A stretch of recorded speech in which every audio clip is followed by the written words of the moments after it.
Set amid dry grasslands where temperatures soar to the mid-40s in summer, Tamale's economy depends on subsistence farming. And despite appearances, the people here are desperately poor.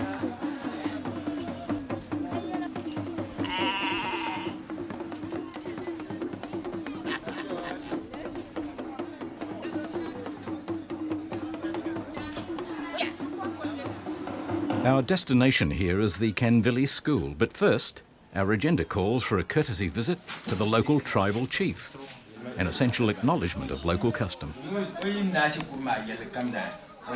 We need to explain to him about the fundraising activities taking place in Australia for the Edmund Rice Foundation's work on the African continent. Not only in Ghana, but also in other parts of Africa. So that's the purpose of this visit. Canvilli, the tuna bukata pui canvillana. Ka tosu bukanamana na yesham.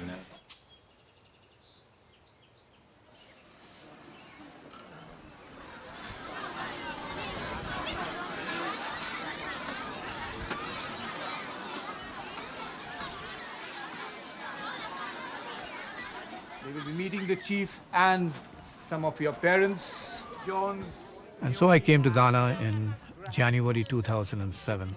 When I took over the school, I saw the state of the buildings and the furniture, and I said, I have to look for help somewhere, because money coming from Ghana is not going to help us develop the school much. 2 Ghana cedis, 10 pesewas for the whole year per student, which would be equivalent to about $2 US. And very often, we do not get the full amount. The government has promised them that they will give them money, but the year will end, no money. For this year, from September to present, we've received just about $1 per student. It's a timely reminder that Australia is one of 191 countries to sign the United Nations Millennium Development Goals.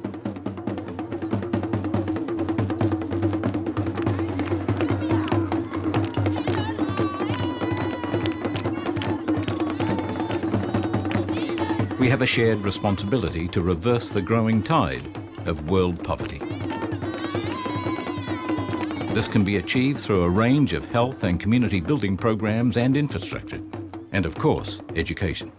It is crystal clear that it is a rundown school, and for that reason, I think it needs a lot more attention financially. There's no electricity in the school. No gas supply. We have a water problem. It needs a toilet system. Not having water in the school, we cannot clean the toilets. There's no drinking water. Students have to spend about 5 cents to buy a sachet of water. And when they bring their water, the sachets end up on the ground. The Home Economics Department has no tools for cookery. We have 2 sewing machines. The classroom is hot. We can't. Learning is difficult for us.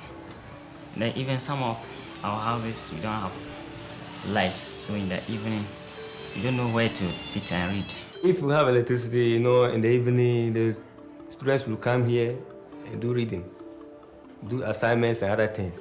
We don't have library, we don't have storybooks to read. We all force ourselves to learn.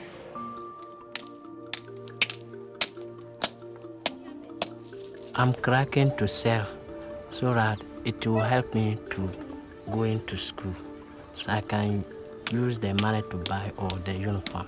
I started school when I was 12 years old. I want to be a teacher in future. I like to teach mathematics. I like mathematics. The school has no library. Sometimes the children want to learn. If you look at the teachers, we don't have a staff common room. We saw that the teachers are sitting under a tree. And that is the way we sit down. Like without funds, you can't resource people and you can't build an infrastructure. There's more to education than just books.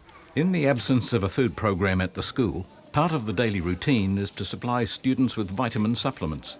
It's a necessary procedure, as the children often don't receive adequate meals at home. We are going to read this passage on the wall. What is the title of the passage? Look in your books.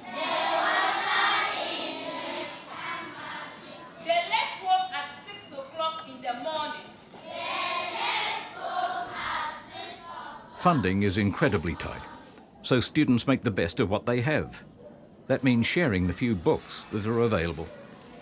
Finding and providing more books is just one more challenge that the Edmund Rice Foundation has taken on here. As temperatures outside soar to above 40 degrees Celsius, students and teachers can't even dream of air conditioning. Although they do have it, after a fashion, the windows have no glass. That would be bad enough, but the whole region is subject to wild dust storms that sweep in from the Sahara, and from them there is no escape. Aid from Australia is absolutely essential at the moment, and I believe the first priority is that you put your aid into people, you know, so the children in the school, the staff, and then you look at how you build your infrastructure. We're not having a fence. The school is used like a public thoroughfare. We have vehicles, herds of cattle walking across the field. And it's dangerous for the students. And the vehicles, they just speed across.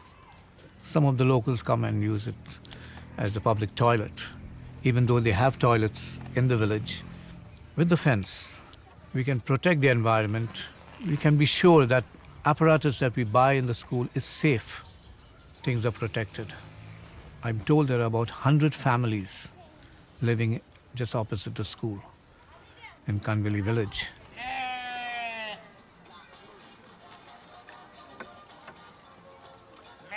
Most of these families are extended families. They don't have a regular water supply coming to their homes. Most of the parents here are either subsistence farmers or without jobs.